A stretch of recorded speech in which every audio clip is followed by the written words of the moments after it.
Lihat Gus Dur itu kayak Semar. Kalau ngelihat Jokowi itu kayak Petruk.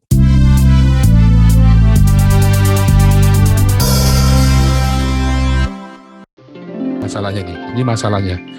Orang, kemarin kan saya bilang, orang Kristen kalau tidak patuh sama kitab sucinya, maka dia akan jadi biadab. Tapi orang Islam yang melakukan Al-Qur'annya 100%, maka jadi biadab.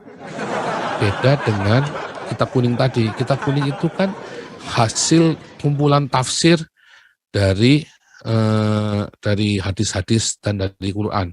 Disarikan kembali, ditulis ulang oleh para ulama-ulama ini, ya, menjadi satu kitab bacaan yang dipakai untuk pengetahuan dasarnya para santri kan, supaya mereka belajar dari awal lagi. Makanya kalau kita lihat si MKC itu kan, karena dia dari santri, dari pesantren, taunya kitab kuning terus dia ceritanya. Begitu dia lompat ke tempat lain kayak Pak Saifuddin, dia nggak bisa.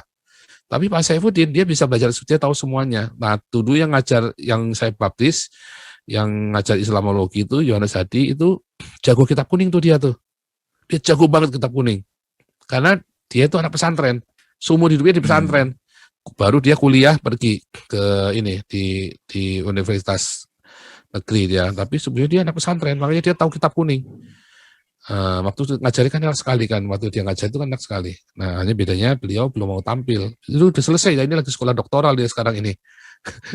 Dia dibaptis terus masuk ke alma maternya saya, dia sekolah teologi di sana, selesai MTH, ini lagi lanjut ya, ambil doktoral teologi juga. Nah,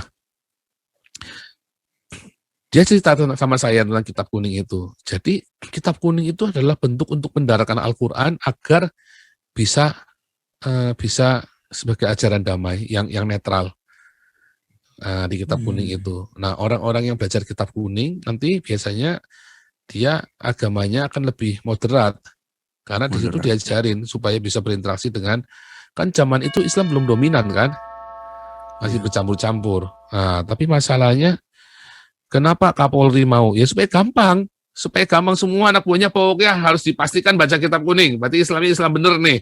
Begitu dia nggak baca kitab kuning, Islamnya nggak bener ini, udah gitu aja kan maksudnya begitu loh. Itu hanya ya positif, kita positifnya begitu. Tapi kan kalau kita balik lagi, ya, yang bakar-bakar gereja siapa sih? Orang NU juga sebetulnya. Beneran loh ya, saya nggak bercanda loh. Yang bakar-bakar gereja, yang nutup-nutup gereja itu orang NU juga. Ya contoh tuh ya, yang nutup gereja di AKBP Jombang. Siapa coba? Orang NU juga. Bener nggak? Itu kan basisnya NU di sana kan? Bansernya kemana? Nggak ada. Yang nutup GKI Yasmin. Siapa? Apakah FPI? Kita nggak tahu. Bansernya nggak ada aja pokoknya di sana. Itu yang saya gugat, tahu nggak, dari yang katanya moderat ini. Munafik, kalian cuman itu doang. Makanya sebetulnya dengan kejadian kasus saya kemarin itu memang menunjukkan betapa jurang antara orang munafik dengan orang yang benar itu kelihatan sekali. Oh, ternyata Denny Sirdeker cuman booster doang, kelihatan cuman booster, mereka booster bayaran kan langsung kelihatan bener kan. Oh, ternyata booster bayaran. Begitu kasih kasus saya bingung, dia harus bagaimana, serba salah. Ya booster. Abu Janda sekarang hilang dari peredaran karena booster, ya kan? Tenggelamkan dulu booster, habis kekiran sama Natilius Piga itu kan. Saya bilang harus masuk penjara Abu Janda. Kalau yang benar harusnya masuk penjara Abu Janda. Iya. Apapun, walaupun gitu loh, supaya fair loh, supaya hukum ini fair, adil. Entah cuma 3 bulan, pokoknya harus salah.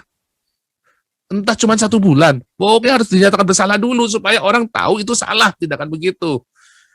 Kayak saya nih di DPO kan, supaya tahu itu melanggar Pancasila yang saya lakukan, tetapi harus saya lakukan supaya kalian tahu bedanya.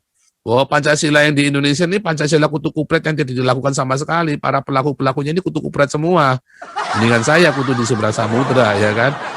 Itu supaya kelihatan. Kalian kok bilang Pancasila, begitu saya kasih pembanding, ternyata saya lebih Pancasila daripada yang lain-lain, bahkan lebih dari Gus Yakut. Nah, tujuannya seperti itu, maksud yang saya maksud. Ya kan? Nah, mereka tahu yang saya maksud, maka mereka juga bingung. Wah, sekarang malah, nah itu tadi kan. Nah, sekarang jadi bingung kan, mau nangkap Yahya Waloni, backingannya juga jenderal-jenderal, mau nangkap Mualaf Center juga backingannya jenderal-jenderal, mau nangkap saya, bingung. Malu. Sekarang mereka pergi ke Lyon, ya kan? Mau ngomong apa? Kemarin wartawan Prancis saja keder. Wartawan, aku mau interview apa sama kamu gitu, jadi ketawaan dia, jadi bahan bercandaan. Malu loh, sebenarnya loh Indonesia gila. Gara-gara ngomong sama orang ngaku-ngaku nabi mau ditangkep sama sampai ngerusuin Interpol. Malu loh mereka, lo ketawa mereka. Di sini di Amerika, di Eropa berapa banyak orang ngaku-ngaku nabi? Banyak banget di sini lah. Menangkap saya di nabi. Kan bingung mereka kan. Nah, mereka bingung. Nah, si wartawannya pun bingung, ini nggak tahu nih, dia ketawa nih. Sekarang dia nanya saya, bingung saya nulis gimana ini? Saya bingung, saya dibilang, negaramu bisa diketawain loh kalau saya nulis ini. Ya biarin aja. Memang Indonesia ini hanya lelucon saja, ya kan, kurang lelucon, butuh lelucon Indonesia ini. Perlu ada semar ya. Itulah sebabnya Gus Dur itu saya selalu lihat ya, kalau ngeliat Gus Dur itu kayak semar ya. Amatin deh. Lihat Gus Dur itu kayak semar. Kalau ngeliat Jokowi itu kayak Petruk. Amati deh. Ya kan, orang rakyat jelata yang diberi kekuasaan dan dia nggak bisa apa-apa. Cuman karena dia titisan dewa, dalam tanda kutip kan, Petruk ini kan titisan dewa kan sebetulnya kan, kalau dalam cerita pewayangan itu. Maka dia diberi karisma, walaupun diboikot terus. Petruk kan nggak dihargai sama penggawa-penggawanya dulu. Wah, dilecehin bener, ya kan, babak belur Petruk itu. Tapi karena dia titisan dewa, si Petruk ini kan ceritanya titisan dewa, makanya diberi. Makanya sekarang kita rakyat jelatanya yang kudu teriak, rakyat jelatanya yang kudu fight. Nah, ini ada saya yang sudah siap jadi martir. Nah, Anda kalau teriak, teman-teman kalau tidak teriak, wah rugi kalian. Ini momentumnya 3 tahun ini, serius. Ini momentumnya. Mumpung udah jadi bulian internasional sekarang. Ya, sekalian digoyang sekalian supaya khilafah ini benar-benar bersih, hilang semuanya. Ya. Hilang semua nanti itu bersih. Wah, ini kan makanya saya waktu begitu Pak Nunung itu cerita kemarin itu ASNS itu, nah, ini nunggu Pak Jenderal saya bilang begitu kan, ini Pak Jenderal ini yang ngomong bukan saya.